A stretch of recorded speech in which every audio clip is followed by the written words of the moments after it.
Komisi Pemberantasan Korupsi berhati-hati dalam menetapkan tersangka kasus dugaan korupsi dana Corporate Social Responsibility dari Bank Indonesia.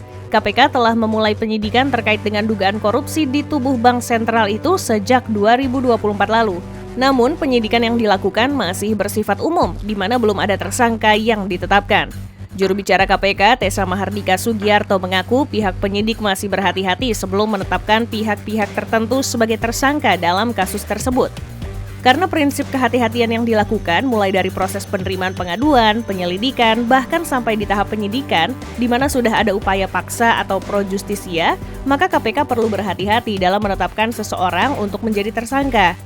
Juru bicara KPK, Tessa Mahardika Sugiarto, dikutip Kamis 10 April 2025.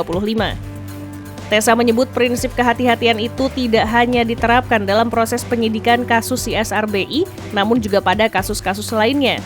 Dia menjelaskan lembaga anti rasuah sejak pertama kali berdiri di mana tidak mengenal mekanisme penghentian penyidikan atau SP3 pun menerapkan banyak lapisan dalam proses penyidikan. Proses penetapan tersangka itu memang memerlukan tidak hanya minimal 2 alat bukti. Di KPK kita bisa 4 alat bukti, itu perlu ada dulu supaya apa? Agar jaksa penuntut umum termasuk struktural yakin pada saat perkara ini disajikan dan disidangkan, hakim yakin bahwa memang betul ada perbuatannya yang dilakukan oleh tersangka.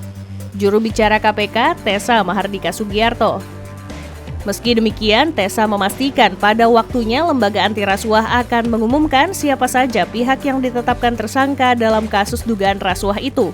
Berdasarkan catatan bisnis, KPK telah memeriksa puluhan saksi dalam kasus tersebut. Lembaga anti rasuah juga sebelumnya telah menggeledah kantor BI dan Otoritas Jasa Keuangan pada 2024 lalu, salah satunya ruangan Gubernur BI Peri Warjio. Namun KPK menduga bahwa dana CSR yang disalurkan Bank Sentral itu diterima oleh penyelenggara negara melalui yayasan.